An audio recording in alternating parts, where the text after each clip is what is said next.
You, John Fitzgerald Kennedy, do solemnly swear. I, John Fitzgerald Kennedy, do solemnly swear. That you will faithfully execute the office of President of the United States. That I will faithfully execute the office of President of the United States. And will, to the best of your ability. And will, to the best of my ability. Preserve, protect, and defend the Constitution of the United States. Preserve, protect, and defend the Constitution of the United States. So help you God. So help me God.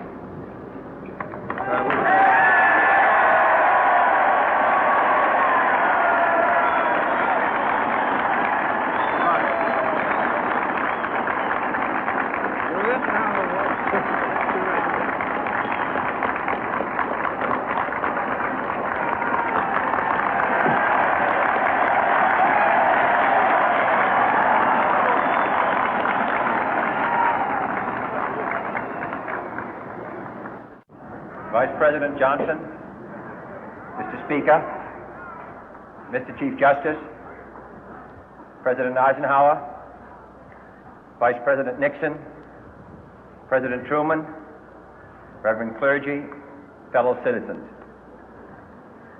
We observe today not a victory of party, but a celebration of freedom, symbolizing an end as well as a beginning, signifying renewal as well as change.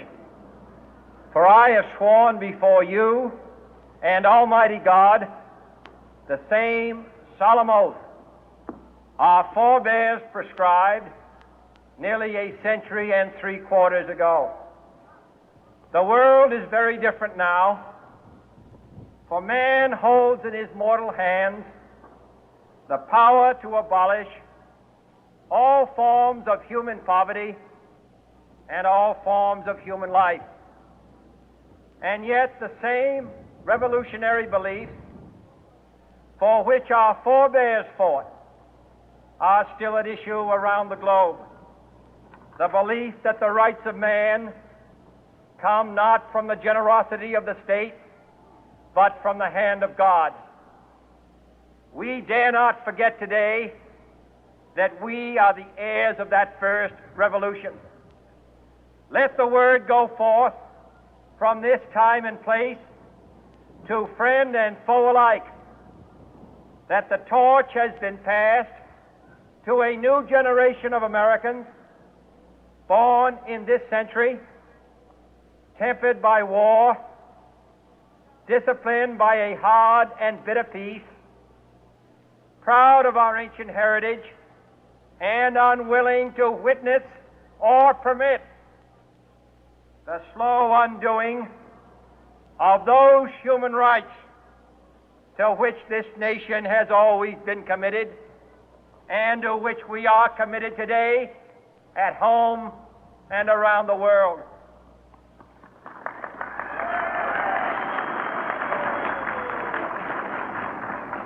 Let every nation know, whether it wishes us well or ill, that we shall pay any price, bear any burden, meet any hardship, support any friend, oppose any foe to assure the survival and the success of liberty.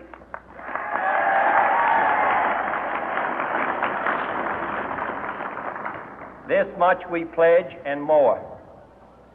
To those old allies whose cultural and spiritual origins we share, we pledge the loyalty of faithful friends. United, there is little we cannot do in a host of cooperative ventures. Divided, there is little we can do, for we dare not meet a powerful challenge at odds and split asunder. To those new states whom we welcome to the ranks of the free, we pledge our word that one form of colonial control shall not have passed away, merely to be replaced by a far more iron tyranny. We shall not always expect to find them supporting our view, but we shall always hope to find them strongly supporting their own freedom, and to remember that in the past, those who foolishly sought power by riding the back of the tiger ended up inside.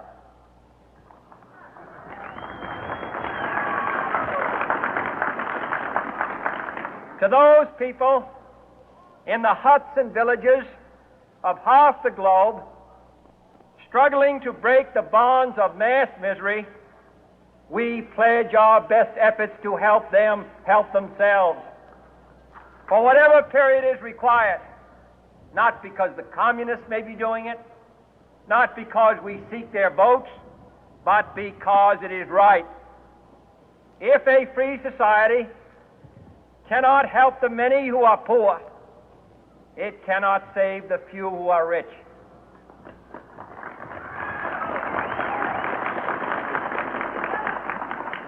To our sister republics south of our border, we offer a special pledge to convert our good words into good deeds, in a new alliance for progress, to assist free men and free governments in casting off the chains of poverty.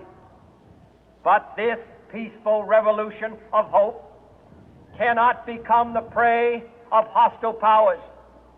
Let all our neighbors know that we shall join with them to oppose aggression or subversion anywhere in the Americas.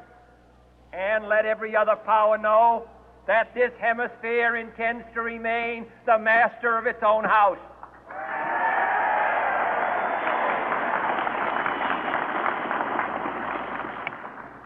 To that World Assembly of Sovereign States, the United Nations, our last best hope, in an age where the instruments of war have far outpaced the instruments of peace, we renew our pledge of support to prevent it from becoming merely a forum for invective, to strengthen its shield of the new and the weak, and to enlarge the area in which its writ may run.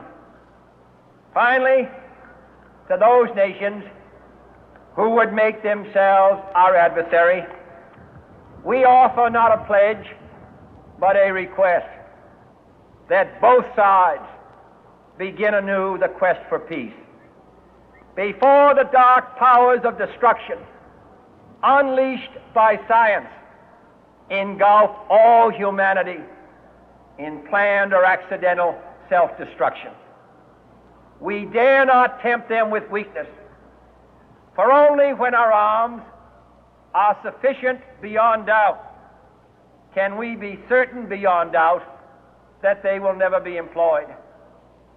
But neither can two great and powerful groups of nations take comfort from our present course, both sides overburdened by the cost of modern weapons, both rightly alarmed by the steady spread of the deadly atom, yet both racing to alter that uncertain balance of terror that stays the hand of mankind's final war. So let us begin anew, remembering on both sides that civility is not a sign of weakness, and sincerity is always subject to proof. Let us never negotiate out of fear, but let us never fear to negotiate.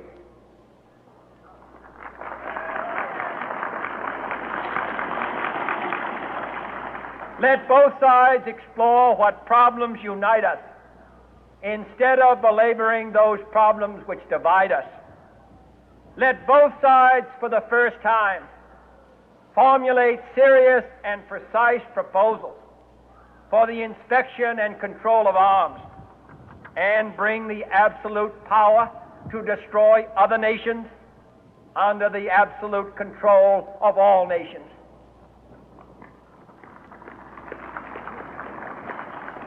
Let both sides seek to invoke the wonders of science instead of its terrors. Together, let us explore the stars, conquer the deserts, eradicate disease, tap the ocean depth, and encourage the arts and commerce. Let both sides unite to heed in all corners of the earth the command of Isaiah to undo the heavy burden and let the oppressed go free.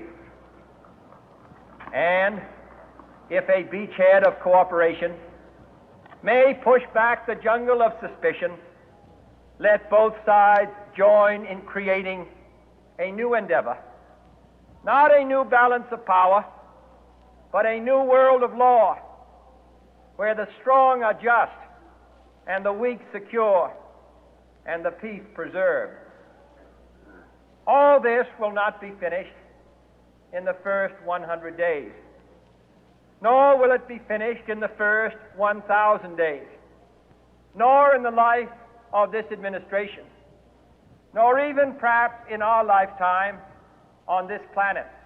But let us begin.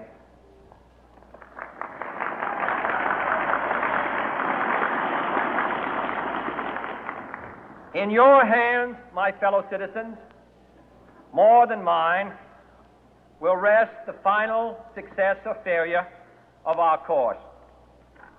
Since this country was founded, each generation of Americans has been summoned to give testimony to its national loyalty. The graves of young Americans who answered the call to service surround the globe. Now the trumpet summons us again, not as a call to bear arms, though arms we need, not as a call to battle, though in battle we are, but a call to bear the burden of a long twilight struggle, year in and year out, rejoicing in hope, patient in tribulation,